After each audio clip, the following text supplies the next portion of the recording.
Today's story is going to show that your neighbors can actually save the day. Back in 2020, a woman that we're going to call Kayla was vacuuming and cleaning up her house while her boyfriend was at work. Around 9:30 at night, she heard a knock at the door that kind of startled her as she wasn't expecting company, and especially so late at night. After she heard this knock, she went over to make sure the door was locked, and it wasn't.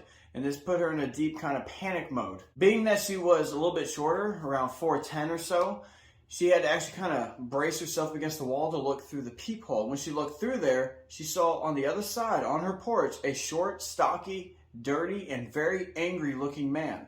As she looked through the peephole, she tried to quietly lock the door, but she noticed that when this happened, the man outside seemed to get a lot more frustrated. Her best assumption at the time was that he was growing more frustrated because rather than answering the door, she decided to turn down her music and lock the door. Just a few moments after she had locked the door, the man outside started calling out, "Ma'am, excuse me, ma'am." And she started thinking to herself, how does he know I'm a woman? And she started looking around her house and she noticed that all the blinds to all of her windows were wide open. He could have been sitting there watching her vacuum and cleaning around the house for who knows how long. As she assessed the situation, she heard another voice, which happened to be coming from her neighbor who lived across from her.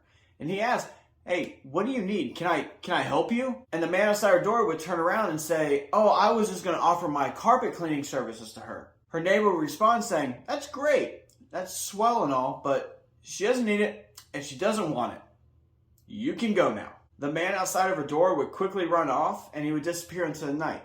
She would go and call the cops immediately and also call her boyfriend to explain what had happened. She would also text her neighbors, thanking them for intervening and causing this guy to run off to where she felt a little more safe. However, she didn't feel safe for quite a while. She always kept the blinds closed, and especially that night, she went around and closed all the blinds immediately.